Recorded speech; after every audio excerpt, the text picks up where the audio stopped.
আসসালামু আলাইকুম। সম্মানিত দর্শক। আশা করি আপনারা সবাই অবশ্যই ভালো আছেন। আপনাদের সবাইকে স্বাগত জানাচ্ছি আজকের এই আলোচনায়। আজ আমরা কথা বলবো এমন একটি বিষয় নিয়ে, যা শুধু আমাদের সীমান্তরক্ষী বাহিনী বা বর্ডার এলাকার মানুষদের চিন্তার বিষয় নয়। বরং আমি মনে করি পুরো বাংলাদেশের অর্থনীতি এবং সমাজ কাঠামোর জন্য একটি বিশাল উদ্বেগের কারণ হয়ে দাঁড়িয়েছে। হ্যাঁ, সুপ্রিয় দর্শক ঠিকই ধরেছেন। আমি বাংলাদেশ-ভারত সীমান্তের বর্তমান পরিস্থিতি এবং অবৈধ অনুপ্রবেশকারীদের জোর করে বাংলাদেশে পুশ-ইন করার যে একটা প্রবণতা শুরু হয়েছে, সেটা নিয়েই কথা বলছি। দর্শক, আপনারা নিশ্চয়ই ইতিমধ্যে খুব ভালো করে লক্ষ্য করেছেন, সাম্প্রতিক সময়ে সীমান্তে একটা অদ্ভুত উত্তেজনা বিরাজ করছে। খবর আসছে যে আমাদের বর্ডার গার্ড বাংলাদেশ অর্থাৎ বিজিবি বেশ কিছু জায়গায় বাংকার পর্যন্ত খুঁড়েছে।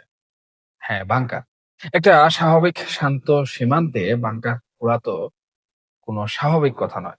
তাহলে অপারে আসলে কি এমন ঘটছে যার জন্য বিজিবিকে এমন কঠোর অবস্থানে যেতে হলো? সুপ্রিয় দর্শক, ব্যাপারটা আসলে যতটা সহজ মনে হচ্ছে ততটা নয়। আমরা যদি একটু পেছন ফিরে তাকাই, তাহলে দেখব যে কাজের সন্ধানে বাংলাদেশ থেকে একটা বিশাল সংখ্যক শ্রমজীবী মানুষ বছরের পর বছর ধরে ভারতে গিয়ে বসবাস করছে। কেউ রাজমিস্ত্রির কাজ করছে, কেউ বা বাসাবাড়িতে কাজ করছে। আবার কেউ বা হয়তো অন্য কোনো ছোটখাটো পেশায় যুক্ত আছে শুধুমাত্র জীবিকা নির্বাহের জন্য। ২ দেশের মধ্যে যখন সম্পর্ক খুব একটা খারাপ ছিল না, তখন কিন্তু ভারত সরকার এই বিষয়টাকে খুব একটা আমলে নেয়নি বা গুরুত্ব দেয়নি। কিন্তু এখন আপনারা সবাই জানেন ২ দেশের রাজনৈতিক ও কূটনৈতিক সম্পর্ক একটা বেশ জটিল অবস্থার মধ্য দিয়ে যাচ্ছে। আর ঠিক এই সুযোগটাকেই যেন কাজে লাগানো হচ্ছে। এখন হঠাৎ করেই সেইসব শ্রমজীবী মানুষদের অবৈধ অনুপ্রবেশকারী আখ্যা দিয়েই দলে দলে বাংলাদেশে ফেরত পাঠানোর একটা তোড়জোড় কিন্তু শুরু হয়ে গেছে প্রত্যেকটি সীমানায়, প্রত্যেকটি প্রান্তে। এখন প্রশ্ন হচ্ছে, এই মানুষগুলো কি তারা নিয়মতান্ত্রিক ভাবে পাঠাচ্ছে? মোটেও না। রাতের অন্ধকারে অনেকটা জোর করেই সীমান্তের বিভিন্ন পয়েন্ট দিয়ে এদেরকে পুশ ইন করার চেষ্টা চলছে। আর ঠিক এই জায়গাটাতেই আমাদের স্বরাষ্ট্রমন্ত্রী জনাব সালাউদ্দিন আহমেদ একটা অত্যন্ত কড়া এবং স্পষ্ট বার্তা দিয়েছেন। তিনি বলেছেন, বাংলাদেশ কোনোভাবেই এই অবৈধ পোষণ মেনে নেবে না। যদি কেউ প্রকৃতপক্ষে বাংলাদেশের নাগরিক হয়ে থাকেন, তবে তাকে অবশ্যই যথাযথ প্রক্রিয়া অনুসরণ করে অর্থাৎ এনআইডি যাচাই বাছাই এবং কূটনৈতিক চ্যানেলের মাধ্যমে ফেরত পাঠাতে হবে। কিন্তু ভারত কি সেই কূটনৈতিক পথে হাঁটছে? না। তারা যেন একটা শর্টকাট খুঁজছে। আর এর ফলেই সীমান্তে কিন্তু তৈরি হচ্ছে এই চরম উত্তেজনা। দর্শক, আমাদের বিজিবি কিন্তু কোনোভাবেই বসেনি। তারা যখন দেখলো যে রাতের অন্ধকারে দলে দলে মানুষ ঠেলে দেওয়া হচ্ছে বাংলাদেশের ভূখণ্ডে, তখন তারা বাধ্য হয়ে এই কঠোর অবস্থান নিয়েছে। বাংকার খুঁড়ে সশস্ত্র প্রহরা বসাতে হয়েছে তাদের। কিন্তু ভেবে দেখুন, শুধুমাত্র পাহাড়ে দিয়ে কি এই স্রোত ঠেকানো সম্ভব? একটা দেশের ভেতরে যদি লাখ লাখ মানুষ কাজের সন্ধানে গিয়ে থাকে, আর তাদের যদি হঠাৎ করে বের করে দেওয়ার সিদ্ধান্ত নেওয়া হয়, তবে সেটা সামলানো কতটা কঠিন। এই আলোচনার ফাঁকে আরেকটা অত্যন্ত গুরুত্বপূর্ণ বিষয় কিন্তু চলে আসে। আর সেটা হলো সীমান্ত হত্যা কিংবা বর্ডার কিলিং। দর্শক, আমরা দীর্ঘদিন ধরে এই সীমান্ত হত্যা নিয়ে ভারতের তীব্র সমালোচনা করে আসছি।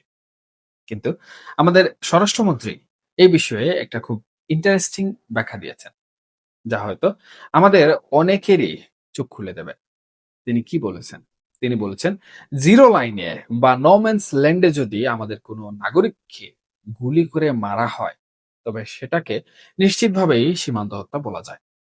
কিন্তু কেউ যদি অবৈধভাবে ভারতের সীমানার অনেক ভেতরে ঢুকে পড়ে, আর তখন যদি সেখানকার সীমান্তরক্ষী বাহিনী মানে বিএসএফ তাদের নিজস্ব শুট অ্যান্ড সাইট বা দেখামাত্র গুলির নির্দেশনায় আওতায় ব্যবস্থা নেয়, তবে সেটাকে ঢালাওভাবে সীমান্ত হত্যা বলাটা কতটা যৌক্তিক তা নিয়ে তিনি নিজেই প্রশ্ন তুলেছেন।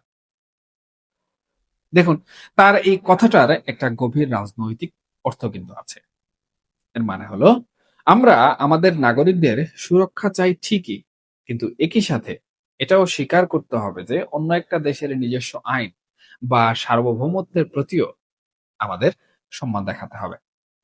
তবে হ্যাঁ, এর মানে এই নয় যে বিএসএফ যখন তখন যাকে তাকে গুলি করে মারবে আর আমরা চুপ থাকবো। এখন আসুন সবচেয়ে বড় আশঙ্কার জায়গাটাতে।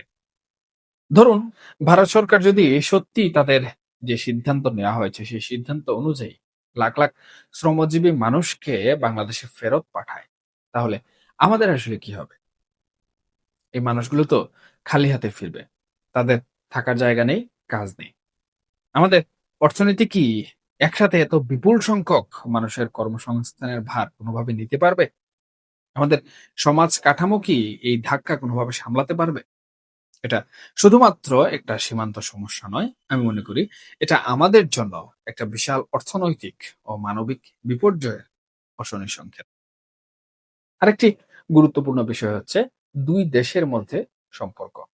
দেখুন সুপ্রিয় দর্শক, এই যে সীমান্ত অনুপ্রবেশ বা পুশিং, এই ঘটনাকে কেন্দ্র করে বাংলাদেশের প্রত্যেকটি জায়গায় আমরা কিন্তু লক্ষ্য করছি সীমান্তে ব্যাপক উত্তেজনা বিরাজ করছে।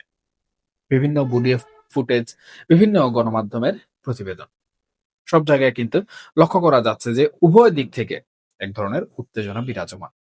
অর্থাৎ বিএসএফ পুশ ইন করতে চাচ্ছে, কিন্তু আমাদের সীমান্তরক্ষী বাহিনী বিজিবি সেটা কঠোরভাবে দমন করার চেষ্টা করছে। এটা নিয়ে কিন্তু চরম উত্তেজনা বিরাজ করছে বিভিন্ন সীমান্তে। এটা কি উভয় দেশের সম্পর্কের জন্য কোনো ভালো ইঙ্গিত? এই প্রশ্নটা কিন্তু সামনে চলে আসে। দেখুন সুপ্রিয় দর্শক, এটা বাংলাদেশ এবং ভারতের জন্য কখনোই ভালো সংকেত নয়। বাংলাদেশ এবং ভারতের সম্পর্কের জন্য কখনোই আমি মনে করি এটা সুসম্পর্ক নয়। বরঞ্চ আমরা যদি ইতিহাস ঘাঁটি বা বাংলাদেশ এবং ভারত সীমান্ত নিয়ে যে সংঘাতগুলো অতীতে হয়েছে, সেই সংঘাতগুলোর কথা একটু কল্পনা করি, তাহলে কিন্তু আমরা দেখতে পাই সীমান্তে এ ধরনের ছোটখাটো উত্তেজনা থেকেই কিন্তু একসময় বাংলাদেশ এবং ভারত সীমান্তে ব্যাপক যুদ্ধও কিন্তু হয়েছিল। ব্যাপক গুলাগুলিও কিন্তু হয়েছিল। এতে প্রাণ যেমন হারিয়েছিল আমাদের বিজিবি সদস্যরা, তৎকালীন বিডিআর সদস্যরা, ঠিক একইভাবে সেখানে হাজার হাজার, শত শত বিএসএফ এর জওয়ানও কিন্তু নিহত হয়েছিল। এই যে উভয় দেশের সীমান্তের মধ্যে একটি সংঘাত, এটা কিন্তু উভয় দেশের জন্য একটা বড় ক্ষতিকর কারণ বা বড় ক্ষতির কারণ। আমাদের এই বিষয়টিও কিন্তু একটু ভালো করে চিন্তা করতে হবে এবং বুঝতে হবে। অতীতে কিন্তু আমরা দেখেছি এই সীমান্ত সংঘাতের পরবর্তীতে বাংলাদেশ এবং ভারতের মধ্যকার যে সম্পর্ক, সেটা কিন্তু কোনোভাবেই আর উন্নতি হয়নি, এবং সেই সময়টাতেও বিএনপি সরকার ক্ষমতায় ছিল। বর্তমান সময়েও সেই একই ঘটনার পুনরাবৃত্তি আবারও শুরু হচ্ছে। যখন ২০০১ থেকে ২০০৬ সাল বিএনপি সরকার ক্ষমতায় ছিল, তখন তারা যখন ক্ষমতায় বসে, ক্ষমতার বসার পূর্বে যখন সীমান্ত সংঘাত হয়, এর পরবর্তীতে যখন বিএনপি সরকার দেশ পরিচালনা করতে শুরু করে, তখন সেই সীমান্ত সংঘাত এবং ভারতের সাথে বাংলাদেশের যে সম্পর্ক, সেই সম্পর্ক কিন্তু একদম তলানিতে গিয়ে ঠেকে। এরপর কিন্তু দেশ পরিচালনা করতে গিয়ে বিএনপি সরকার ব্যাপকভাবে নানা দিক থেকে হিমশিম খেয়েছে, এবং শুরুয়াতটা হয়েছিল কিন্তু এই একই ধারায়, অর্থাৎ সীমান্ত সংঘর্ষের মাধ্যমে, সীমান্তে উত্তেজনার মাধ্যমে। বর্তমান সময়ে কিন্তু যখন বিএনপি সরকার ক্ষমতায় বসলো, এর ৩ মাসের মধ্যে, ২ মাসের মধ্যে আমরা কিন্তু সেই একই ইতিহাস আবারও পুনরাবৃত্তি হতে দেখছি। এটা কি তাহলে ২ দেশের সম্পর্কের মধ্যে যে জটিলতা সেই সময় ছিল, সেই জটিলতাকে আবারও উস্কে দিচ্ছে? এখান থেকে আন্তর্জাতিক সম্পর্ক এবং কূটনৈতিক যে তৎপরতা, সেই হিসাব আসলে কোন দিকে যাচ্ছে? এখানে কি আওয়ামী লীগের কোনো যোগসূত্র আছে? ভারত কি বিএনপি সরকারের উপর কোনোভাবে চাপ সৃষ্টি করার চেষ্টা করছে? নাকি বিএনপি সরকারকে তারা কোনোভাবেই মেনে নিতে পারছে না? তাদের লক্ষ্য এবং উদ্দেশ্য কি আওয়ামী লীগকে এদেশে ফিরিয়ে আনা? দেখুন সুপ্রিয় দর্শক, আমি এই যে ২০০১ থেকে সাল পর্যন্ত বিএনপি সরকার থাকা অবস্থায় ভারত এবং বিএনপি সরকারের মধ্যকার সম্পর্ক কিরকম ছিল তার ছোটখাটো একটি উদাহরণ দিয়েছি। এর বাইরে বিএনপি সরকার কিন্তু সে সময় দেশ পরিচালনা করতে গিয়ে ঠিক একইভাবে বর্তমান সময়ে যেভাবে নানাবিধ সমস্যার সম্মুখীন হয়েছে তখনও কিন্তু সেই সকল সমস্যায় জর্জরিত ছিল। আবারও কিন্তু সেই সমস্যাগুলো পুনরাবৃত্তি হচ্ছে। ২০০১ থেকে ২০০৬ সালের ইতিহাস আমরা খুব ভালো করে জানি। এরপরে বাংলাদেশে কি ঘটেছে? সেই ১-১১ আওয়ামী লীগ সরকার ক্ষমতায় আসা সবকিছু কিন্তু আমাদের চোখের সামনে এখনো দৃশ্যমান। এখন বর্তমান সময়ে ঠিক একইভাবে ইতিহাস যদি বাঁক নেয়, তাহলে আমরা কি আবারও নতুন করে ১-১১ 2.0 দেখতে পাবো? বাংলাদেশের অভ্যন্তরীণ রাজনীতির মধ্যে আবারও কি এরকম কোনো কিছু দানা বাঁধছে? ভারত কি কোনোভাবে চাইছে বাংলাদেশের অভ্যন্তরে যে সরকার বর্তমানে রয়েছে, সেই সরকারকে তারা অকেজো করে দিতে, সেই সরকারকে তারা ফেলে দিতে? এটা যদি ভারতের পরিকল্পনা হয়ে থাকে, তাহলে সেক্ষেত্রে বাংলাদেশের অভ্যন্তরে যে রাজনৈতিক দলগুলো রয়েছে, তাদের কি করণীয়? বা আমাদের বর্তমান যে সরকার রয়েছে, তারা কি করছে? দেখুন, একটি দেশের স্থিতিশীলতা অত্যন্ত গুরুত্বপূর্ণ। কেন গুরুত্বপূর্ণ? কারণ দেশের জনগণ যদি শান্তিতে না থাকে, জনগণ যদি নিরাপদে না থাকে, সীমান্তবর্তী অঞ্চলগুলো যদি দিন, দিন উত্তেজিত হতে থাকে, তাহলে সেই দেশের অভ্যন্তরে কিন্তু রাজনৈতিক অস্থিতিশীলতা দেখা দেয় এবং এর পাশাপাশি যে সকল সমস্যাগুলো আমি আলোচনা করলাম, সেই সমস্যাগুলো কিন্তু ব্যাপক আকার ধারণ করে এবং ক্রমবর্ধমান পুশিন যদি চলতে থাকে, তাহলে দেশের জনসংখ্যার পাশাপাশি কর্মসংস্থানের ঘাটতি দেখা দেয় এবং বেকার জনসংখ্যা যে দেশে থাকে, সে দেশেও কিন্তু স্বাভাবিকভাবেই চুরি, ডাকাতি, ছিনতাই, রাহাজানি ইত্যাদি, ইত্যাদি নানা বিষয় কিন্তু ঘটতে থাকে। এই যে একটি বিষয়, নানা ঘটনাসমূহ এগুলো কিন্তু একটি দেশের স্থিতিশীলতার জন্য অত্যন্ত ঝুঁকিপূর্ণ এবং হুমকিস্বরূপ। তাই বর্তমান সরকার বা বিএনপি সরকারকে অবশ্যই খেয়াল রাখতে হবে যেন সেই ১-১১ 2.0 যেন পুনরাবৃত্তি না ঘটে। বাংলাদেশে যেন অস্থিতিশীলতা দেখা না দেয়। তার জন্য ভারতের সাথে সীমান্ত নিয়ে যে ধরনের কূটনৈতিক তৎপরতা করা দরকার, সে ধরনের কূটনৈতিক তৎপরতা অবশ্যই বর্তমান সরকারকে করতে হবে। উদ্যোগ নিতে হবে এবং উদ্যোগ নিয়ে দেশের স্থিতিশীলতার জন্য, দেশের সুরক্ষার জন্য, দেশের স্বাধীনতা এবং সার্বভৌমত্ব রক্ষার জন্য তাদের সাথে সুসম্পর্ক বজায় রাখতে হবে। তার মানে এই নয় যে ভারতের গোলামি করতে হবে। বরঞ্চ এখানে উভয় দেশের স্বার্থ বিবেচনা করে যার যতটুকু প্রাপ্য ততটুকু বুঝিয়ে পেয়ে সেই অনুযায়ী কিন্তু ডিল করতে হবে। আমাদের নীতি নির্ধারকরা অবশ্যই এই বিষয়ে যথেষ্ট সচেতন এবং তারা তাদের বিচক্ষণতা এবং কূটনৈতিক তৎপরতার মাধ্যমে অবশ্যই তাদের যে ক্ষমতা, সেই ক্ষমতা ধরে রাখার জন্য এবং বাংলাদেশের স্থিতিশীলতা রক্ষা করার জন্য তারা অবশ্যই গুরুত্বপূর্ণ পদক্ষেপ নিবেন। এবং এখানে আওয়ামী লীগের যে বিষয়টা আমি বললাম, অনেক কিছু কিন্তু বাতাসে ঘুরে। অনেক গুঞ্জন আমরা প্রতিনিয়ত শুনতে পাই। তবে বর্তমান এই পরিস্থিতির জন্য আমি এখানে আওয়ামী লীগকে কোনোভাবে টেনে আনবো না। যদিও অনেকেই এখানে আওয়ামী লীগের যোগসূত্র খুঁজে পাচ্ছেন বা খুঁজে বের করছেন। আমি বলব এটা শুধুমাত্র উভয় দেশের মধ্যে একটি সীমান্ত ইস্যু। যেটা উভয় দেশের সরকার অত্যন্ত দক্ষতার সাথে কূটনৈতিক তৎপরতার সাথে মীমাংসা করে নিতে পারবে, যদি তারা চায়। এখানে তৃতীয় কোনো পক্ষ যারা বর্তমানে বাংলাদেশে ক্ষমতায় নেই, যারা বর্তমানে পলাতক অবস্থায় রয়েছে, তাদের কোনো হস্তক্ষেপ আমি কোনোভাবেই খুঁজে পাচ্ছি না বা যোগসূত্র কোনোভাবেই খুঁজে পাচ্ছি না। তবে হ্যাঁ, ভারত এবং আওয়ামী লীগের মধ্যে একটি বন্ধুত্ব রয়েছে। এটা খুব স্পষ্ট এবং দিনের আলোর মতো পরিষ্কার। এখানে ভারতের নিরাপত্তার স্বার্থে বা ভারতের জাতীয় স্বার্থে তারা সবসময় কিন্তু প্রেফার করে আওয়ামী লীগের মতো একটি সরকার বা আওয়ামী লীগ সরকার এদেশে ক্ষমতায় থাকুক। সেই হিসাবে তারা আওয়ামী লীগ ব্যতীত অন্য যে সরকার বাংলাদেশে ক্ষমতায় থাকবে, তারা যেন সঠিকভাবে দেশ পরিচালনা করতে না পারে, সেই একটি চেষ্টা কিন্তু তারা বারবার করে যাবে। এবং এরকম একটা গুঞ্জনও কিন্তু সামাজিক যোগাযোগ মাধ্যমগুলোতে বেশ ঢালাওভাবে ছড়িয়ে পড়েছে। তবে আমি যেমনটি বললাম যে এটি শুধুমাত্র সীমান্ত সংঘাত এবং কূটনৈতিক তৎপরতার মাধ্যমে এটি সমাধান হবে। সুতরাং এখানে এই সকল গুঞ্জনের আসলে কোনো ঠাঁই নেই। বা এই সকল গুঞ্জনকে যদি প্রশ্রয় দেওয়া হয়, তাহলে দেশের অভ্যন্তরীণ রাজনীতি যেটা রয়েছে, সেই অভ্যন্তরীণ রাজনীতি কিন্তু ব্যালেন্স হারিয়ে ফেলবে। এবং একটি পক্ষ বা একটি শ্রেণী এটাই চায় যে এই দেশের অভ্যন্তরীণ রাজনীতির যে স্থিতিশীলতা রয়েছে, সেই স্থিতিশীলতা নষ্ট হয়ে যাক এবং তারা সেই সুযোগটি নিয়ে এই দেশের স্বাধীনতা এবং সার্বভৌমত্ব নষ্ট করুক।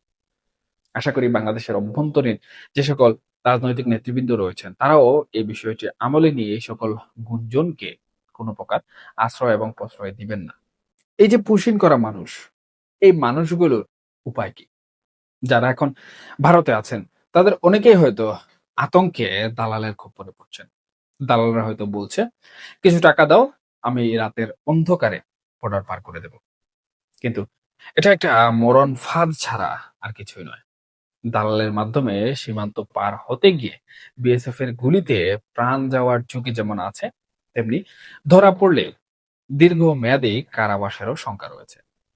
তাই যারা ফিরতে চাইছেন, তাদের জন্য একটা নিরাপদ পথ কিন্তু খোলা আছে। আর সেটা হলো আইনি পথ। তাদের উচিত ভারতে অবস্থিত বাংলাদেশ হাই কমিশন বা দূতাবাসের সাথে যোগাযোগ করা।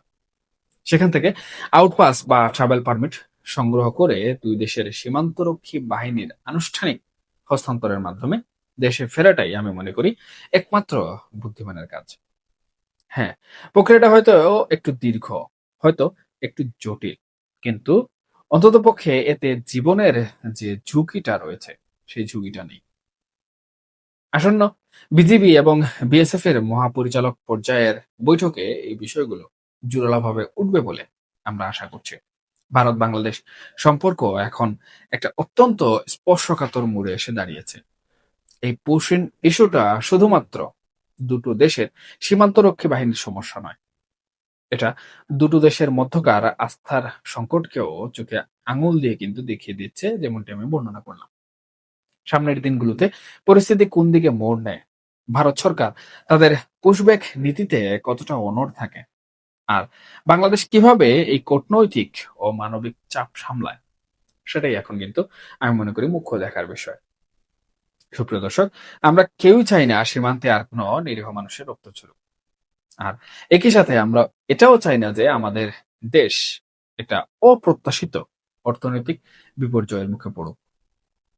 এবং এর পাশাপাশি বাংলাদেশের অভ্যন্তরীণ রাজনীতি অস্থিতিশীল হোক। এই দেশে ঘন ঘন জনগণের ক্ষতি হয় এমন রাজনৈতিক সংঘর্ষ হোক, এমন রাজনীতির উত্থান পতন হোক। সুপ্রিয় দর্শক, আলোচনা এখনকার মতো এখানেই শেষ করছি। এই আলোচনা প্রসঙ্গে আপনাদের যদি কোনো মন্তব্য থেকে থাকে, তাহলে অবশ্যই কমেন্ট সেকশনে জানাতে ভুলবেন না। কারণ আপনাদের মন্তব্য আমার জন্য অত্যন্ত গুরুত্বপূর্ণ। আমি সেখান থেকে শিক্ষা অর্জন করি। সবাই অবশ্যই ভালো থাকবেন, সুস্থ থাকবেন এবং নিরাপদে থাকবেন। আল্লাহ হাফেজ।